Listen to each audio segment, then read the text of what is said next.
If you join the Kashara War, your budget will be as big as you want it to be. I guarantee it. That's enough. I will not repeat myself. Take me to a Kara Crafts owner first, if you please. All right. He's usually at the slope up ahead recruiting volunteers to test out his toys. Let's just head over.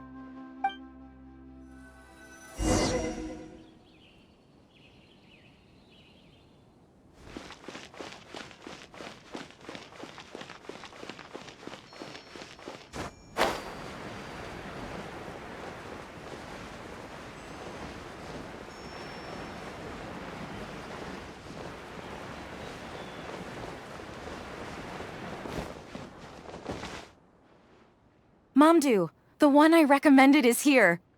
Oh, so you're, Madam Faruzan? Yes, that's me.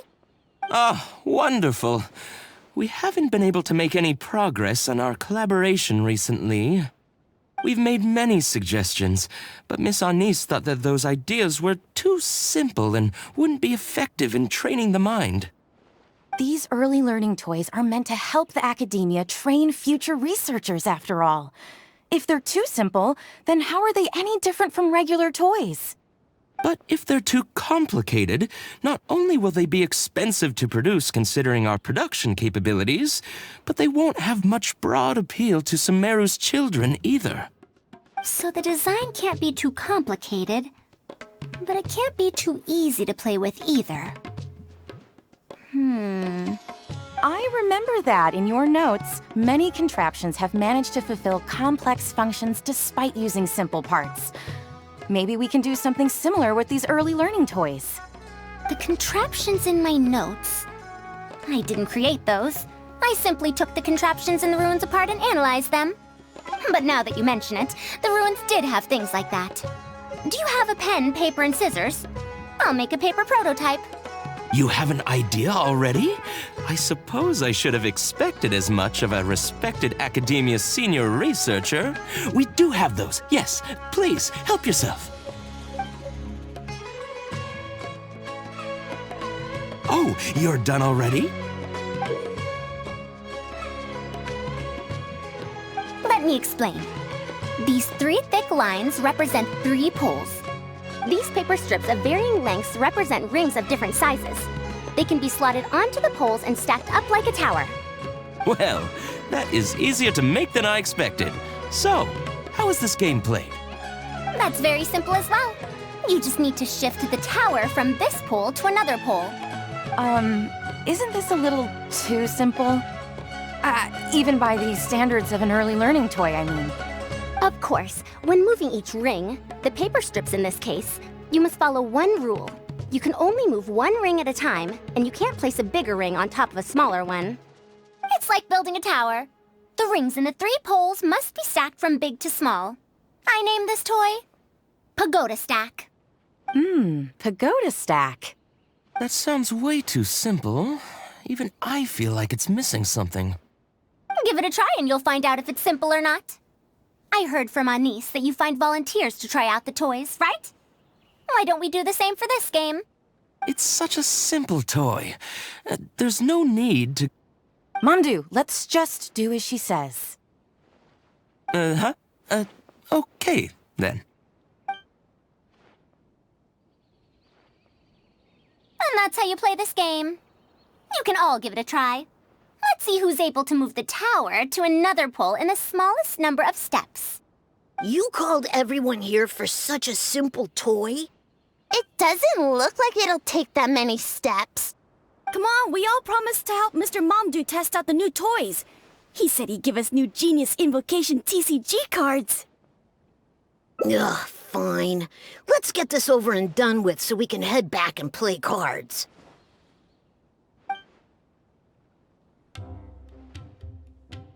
Done! It took me 19 steps. Huh? It took me over 20 steps. I only needed 18 steps. Not bad. Looks like you're all familiar with the rules now. Then let's increase the difficulty. The next tower will be 5 layers tall. Now then, give it a shot.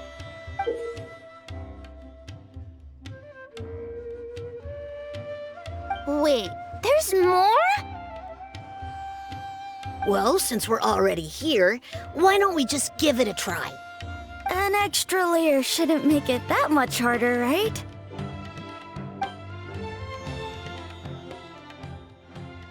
What's going on? I've already moved over 30 steps, but I'm still not done yet. I'm almost done. Looks like I'm the faster one this time. Done! It took me 35 steps. What? How? This pagoda stack toy is pretty fun to play with. Good. We'll try it one final time. This time, we'll add 2 more layers, making 7 layers in total.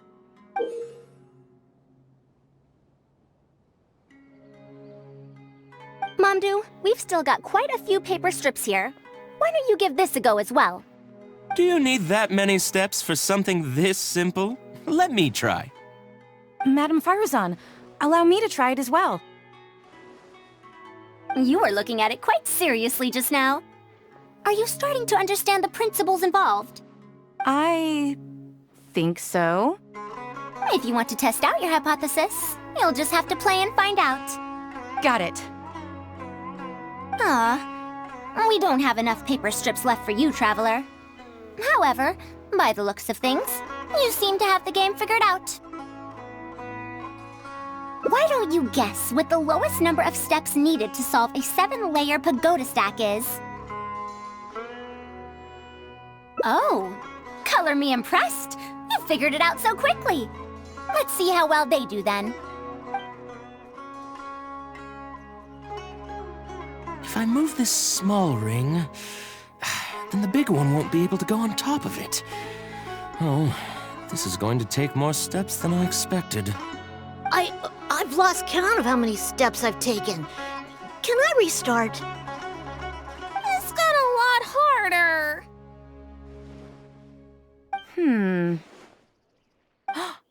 I solved it! Madam Faruzan, it takes 127 steps in total. That many? But there are only 7 layers. For every extra layer in the pagoda stack, the move order you need to consider becomes much more complex, and the number of steps required will at least double. More accurately, it will require double the steps, plus 1 each time. You did well. You didn't underestimate the principles behind it just because it's an early learning toy. The complexity of any given contraption isn't determined by the number of parts it has. The way the parts interact and the rules behind how it operates are important too. Oh, I see. No wonder you emphasized in your notes that no contraption should ever be underestimated. I see. So even a simple toy can become complex with the right set of rules. That's right. The rules used for pagoda stack are the simplest kind when it comes to ancient contraption-making techniques. I could spend some time picking out all those machines that do something similar and write you a reference book. Once that happens, you can give the volunteers the reference book and paper prototypes and find out which toy is the most popular. Do you have any other toys? Yeah! When can we play with them? In about 2 days or so, I think. Anise, if you're free, can you help me with the illustrations for the reference book? Of course! I'd be honored. 2 days should be enough for us to find more volunteers. Then we can organize a huge conference here, at which we can announce which toy we'll be making.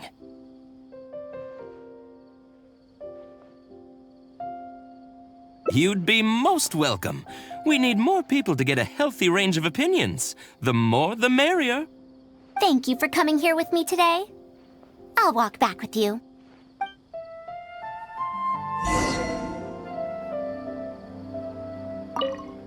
Is Madam Faruzan really going to mentor me? What an honor! I'm sure she'll say helping with illustrations isn't mentoring, so, don't tell her I said that. Is Madam Faruzan No wonder she's so well respected at the academia. When I first saw her, I thought she might be unreliable because she's so young. Don't let her know I said that. Anise warned me about that before.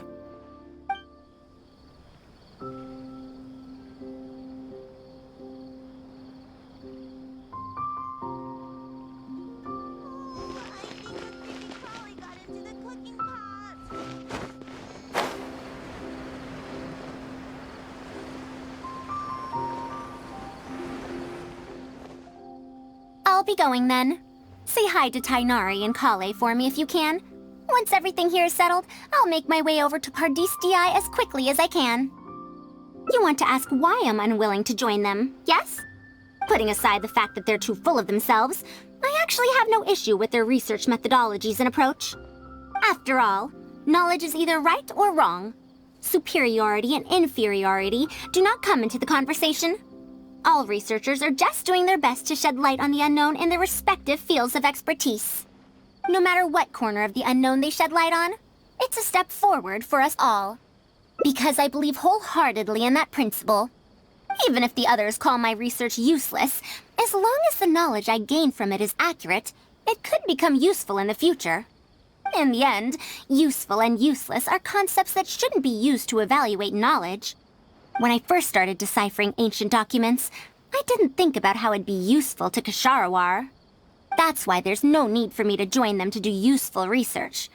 I'd rather stay in Haravatat. It's much more convenient for me to access the materials I need for my research here. Still, the funding that Ksharawar has offered me is so hard to get in Haravatat. Perhaps if this collaborative project goes smoothly, I can even ignore Haravatat and ask for a higher budget directly from the academia.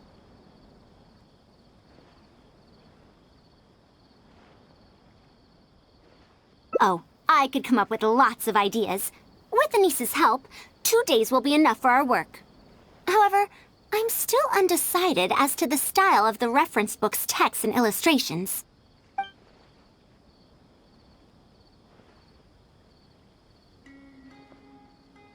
You're right. Explanations are a core part of early developments, too. By using detailed and accurate illustrations, we can impart knowledge more effectively. It would also make it easier for me to recruit students. Thank you. I'll take your opinion into account. See you in 2 days.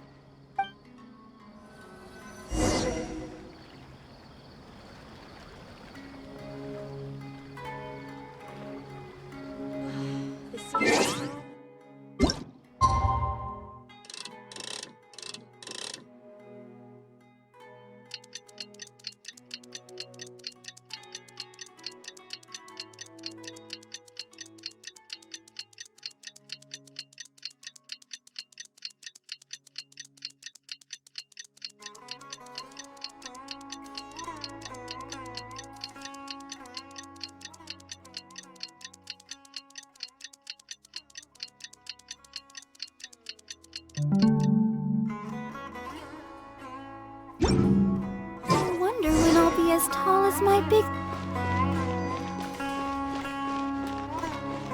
Go, Barbara, go!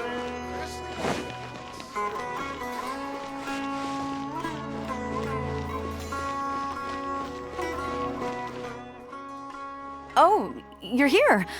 We're just starting to set up the venue. We've called up everyone we possibly could have. This is going to be quite the event. My masterpiece is going to be exhibited after all. Let's see what the academia shall say about it this time. To sum up, the 24 forms of pressure-based puzzle mechanisms were used in various ruins. All right, let's go to the next page. Now, I'll explain the base layer design of elemental monuments. Are we done yet? Oh, I'm falling asleep. I don't understand any of it at all.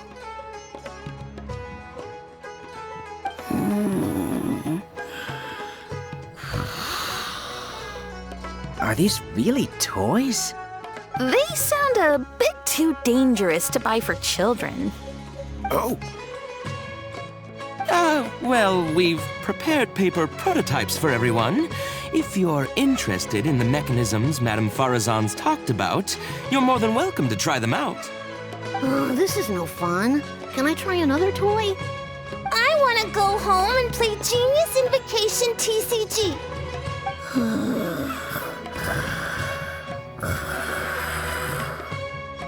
forget it. I don't think anyone would be interested. I should go home and take care of my children.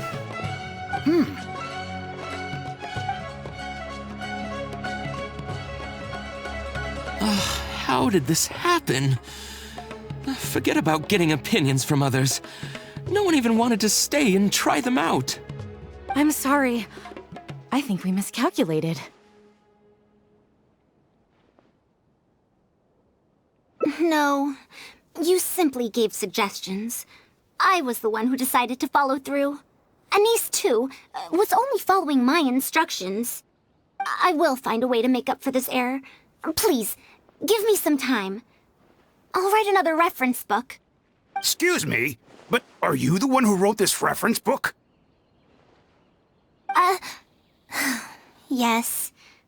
Who are you? Ah, you're that man Mountain who was in the crowd just now. Do I stand out that much? Well, I guess I don't look like someone who'd have anything to do with toys. Let me introduce myself. I'm Kamal, the branch master of Sumeru's Adventurers Guild. What's the branch master doing here? Were you looking for us, or did something happen?